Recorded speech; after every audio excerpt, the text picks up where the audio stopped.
It's a very simple message. Iran cannot have a nuclear weapon, and they won't have a nuclear weapon, and that's 100%. Their Navy is gone, their Air Force is gone, their anti-aircraft is gone, their radar is gone, their leaders are gone. They're all gone. Everything is gone. Everything in Iran is gone. Their hummus is gone. Their falafel is gone. Their president is gone. And who is left? Who left? The Ayatollah. Gone. It's gone. Dust. Fugazi. There's nothing left. Dust to dust. What is your message to President Xi as it relates to the Iran war? Well, I think number one, we're going to have a long talk about it. I think he's been relatively good, to be honest with you. You look at the blockade, no problem. They get a lot of their oil from that area. We've had no problem, and he's been a friend of mine. He's been somebody that we get along with. And I think you're going to see that good things are going to happen. This is going to be a very exciting trip. A lot of good things are going to happen. On today's episode, Little Donald travels to China. To Beijing. Beep, beep, beep, beep, beep. Think of a Chinese sounding song. Beep, beep, beep, beep, beep. Donnie goes to Beijing. The Adventures of Little Don. Little Don fat ass takes his fat ass to Beijing. Little To Don me, goes for burgers. Goes for burgers in Beijing.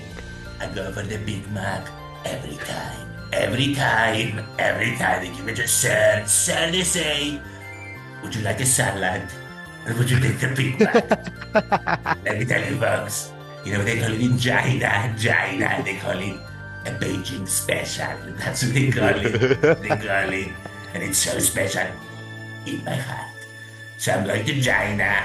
And let me tell you, Luigi, I'm a real good one for the commander, for the great commander. I tell him, Xi, beautiful Xi, you're so beautiful.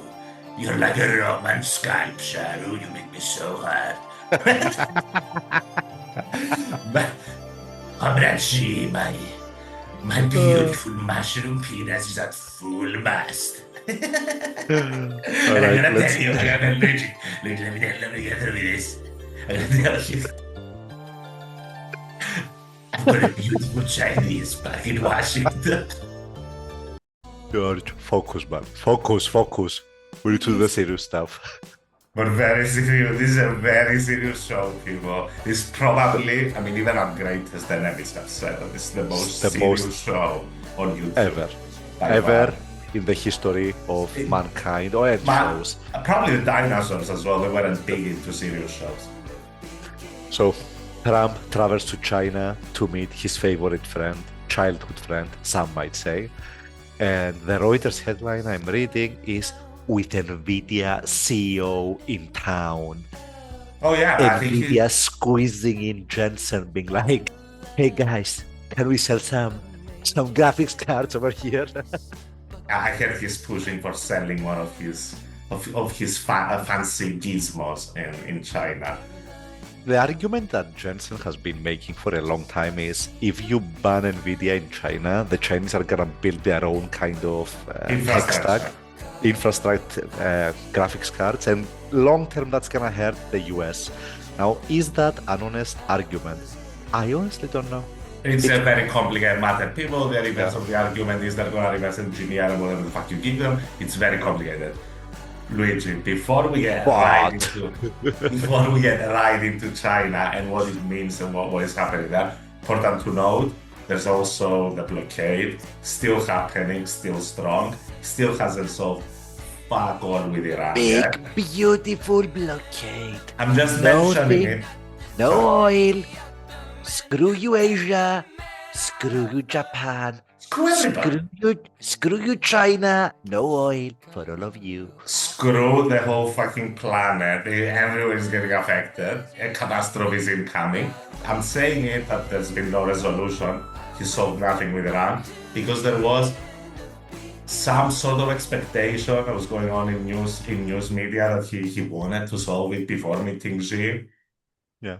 But theoretically, because he had one less thing that yet he had to ask of Xi then, because one of the theoretically he might have to ask Xi for leverage over Iran or whatever.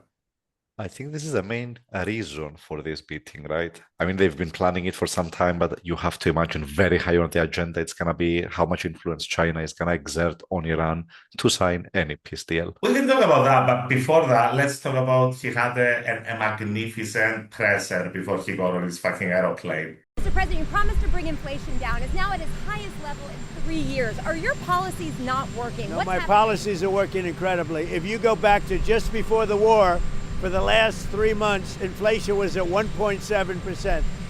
Now, we had a choice. Let these lunatics have a nuclear weapon. If you want to do that, then you're a stupid person, and you happen to be. I mean, I know you very well. Anybody that wants them to have a nuclear weapon is a stupid person. So we said we're going to take the greatest stock market in history, and we're going to go down a little bit, and actually that turned out to be incorrect because our stock market is now at the highest point in history, which frankly surprised a lot of people. And I think the main thing from that was that there was a quote that he had. He was asked whether how much of a consideration does gas prices for Americans play into your whole negotiations with Iran? When you're negotiating with Iran, Mr. President, to what extent are Americans' financial situations motivating you to make a deal? Not even a little bit.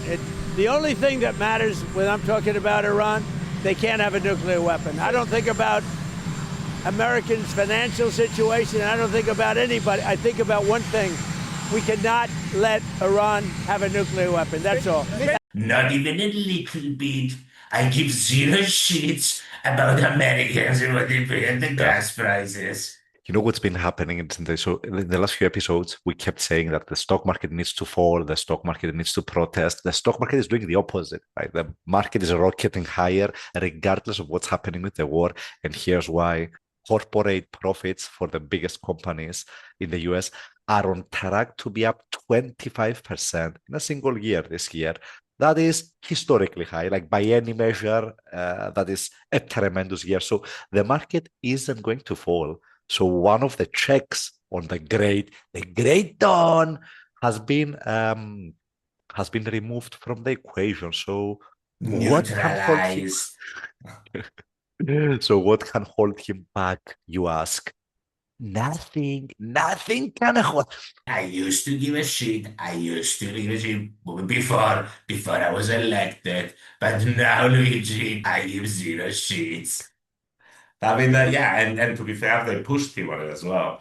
They kept asking him on it. Did you say earlier that the only thing that matters to you when it comes to Iran is a nuclear weapon? You're not considering the financial impact of this war on Americans? The most important thing by far, including whether our stock market, which by the way is at an all-time high, but including whether or not our stock market goes up or down a little bit, the most important thing by far is Iran cannot have a nuclear weapon. What about the pressure on Americans and prices right now? Every American understands. Americans, how they're feeling about every American.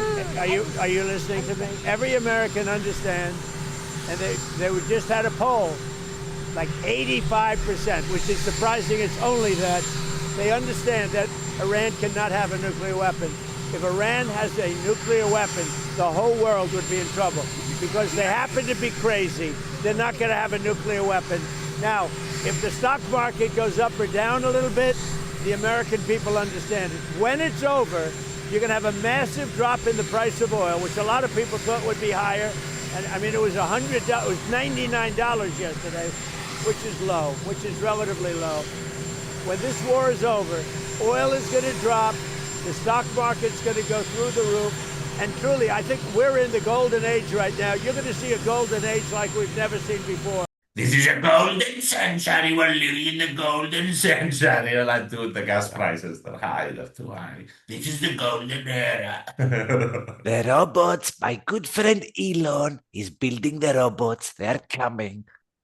All right, so I'm reading that quite high on the agenda, other than Iran, is going to be between Trump and Xi, is going to be tariff cuts, which is like the usual Trump MO whenever they meet. It's like, I just imposed a bunch of tariffs on you. Let's negotiate our way out. And Xi is always like, let's negotiate or whatever. Yeah, it's true. I mean, considering who he's taking with him, which is a who's who of CEOs of corporate America, the tech, corporate, all of them. Yeah, he's obviously trying to cut deals. That's what he's trying. He's trying. I mean, he's been open about it before he left. We'll play the clip. We're going to be talking with President Xi about a lot of different things.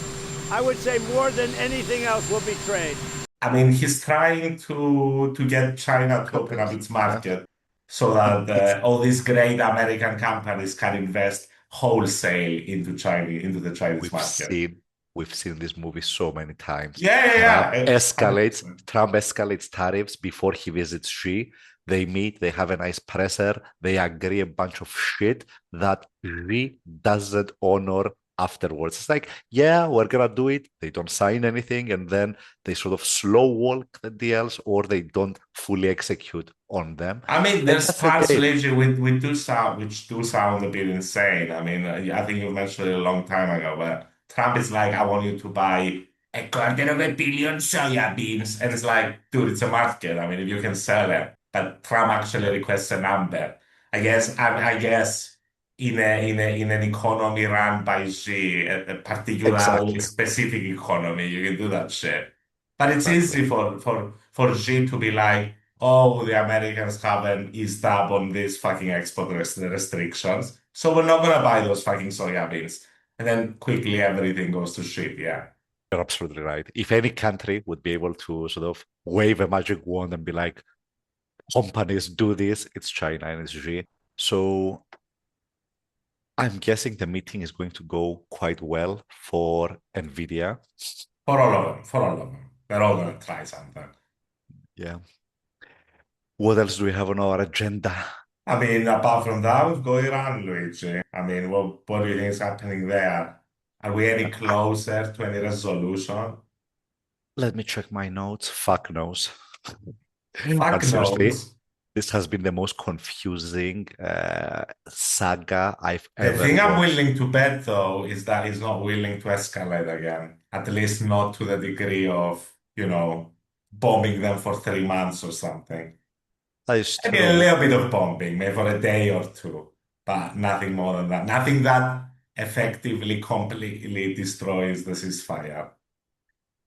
That said, like there's a chapter in the art of the deal that says punch somebody in the nose. That's like your initial gain leverage kind of move. And he just He did it. does And it he every did it. time. Yeah. He did it enough that he doesn't need to do it again. I think the message His is opening move is clear. always bombastic, but then he keeps escalating, and then he does a massive U-turn. Exactly. It's And he usually keeps the MO. escalating the rhetoric, and you keep anchoring yourself on the previous action, thinking that he might take it again. So, what's going to happen with Iran? I'm reading that the latest negotiations are sort of deadlocked into what happens to the nuclear program, and specifically how far Iran is allowed to enrich uranium and for how long, and so on. Uh, I don't know what's going to happen with that, but if that is the only sticking point, I think it's going to get resolved. I think they're going to iron something out, especially because Donny isn't pressing for like 150-page kind of detailed 2015 accord. He He wants a two-pager. seems Dude, he wants a two-pager. 100%. He wants a one-page fucking crayon drawing. That's what he wants. High-level notes so Just that my yes or tiny no. Give us a yes or a no. I mean, and the whole stick Luigi is getting so fucking insane at this point. It's the same thing. It's on repeat. Whenever they ask him about Iran, whenever anybody criticizes him about it, it's like, Do you want Iran to have a nuclear weapon? Are you crazy? I'm old enough to remember a couple of months ago when it was, we need oil. The oil is so juicy. he needed the oil, and then that was 3 months ago, and then 3 months before that, he was like, We completely obliterated the nuclear weapons. It's quite a ride being on the Tony Express. Yeah. The nuclear thing, as you said, he seems to have eased off on the rest of his demands. He seems to be giving a signal in his own stupid way that if they can compromise on nuclear, he's going to compromise on the other stuff because there's a lot of stuff in there. He might be willing to allow them fucking toll as well. You know what complicates the nuclear thing? Sorry. That the nuclear issue is complicated by the fact that Obama made the previous deal. Yeah. So if he gets a worse deal than Obama, he's the biggest failure on the in history. So he's gonna push them. What was the moratorium on Obama's deal? He's definitely, whatever years it was, he's gonna want longer. Yeah. At the least longer. I don't know what they're gonna iron out, but my base case at this point is he gets his 1-pager, 2-pager, vague commitments, no real enforcement mechanism around the nuclear. And I suspect that what he wants around the nuclear is like a big show of force. Specifically, Iran handing its enriched, like 60% enriched uranium publicly over to the US or something. That's going to be the power move. And I really suspect that after that, there's going to be nothing. Yeah, if the Iranians... Those are the 2 points that Luigi mentioned. The one I did before, he wants the moratorium on them not doing anything nuclear, and he wants whatever is left of whatever he bombed the last time. He wants that. The nuclear space dust. We want the dust. Give us the dust. Let us bathe in it. Yeah. He wants the dust, Luigi. And yeah, so I mean, it's all of that. So he's going to China. Final point on China, I thought I wanted to make. What do you think by the symbolism that he's going to visit Xi first before Xi visits him? It's like Trump is going to go to China before Xi goes to the United States. I think it's a passing of the torch, Luigi. It's like... Is it? Yes, definitely. It's like Trump doesn't know it, but it is. Trump is about to hold an MMA event on the lawn of the White House as well. Dude, he's putting his name and signatures on passports. He's hosting MMA fights. Yeah. It's good to live large. Let's end it on a happy note. Elon recently announced his new pay package from SpaceX. The milestones that SpaceX needs to achieve and what he gets compensated in return. Now, here's my favorite one. There's a bunch of them, like him getting like obscene amounts of money. But my favorite one is Elon gets $500 billion, $500 billion when SpaceX creates a colony on Mars of 1 million people or more. To which I say, Elon, I hope you live to see it. And if you are alive until then, 1,000,001. We love Elon. We're gonna give him half the money in all the universe. He's gonna get half. Half goes to Elon, half goes to the rest of you. You can divide the rest of this shit amongst yourselves. Commander Elon, enjoy your visit to China. Thank you. All right, George, pleasure. See you soon. See you soon, guys. Bye-bye. I will never give you up. The Strait of Hormuz must be shut. Blockade, blockade. In my head, just blockade. Please let the ships go through. Come on, at least a few. If you block me, then I block you. Blockade, blockade. I thought this was easy peasy. Blockade. Now Magda and Melania leave me. Blockade. Surrender is beneath me. blockade, blockade. I think soon I get impeached.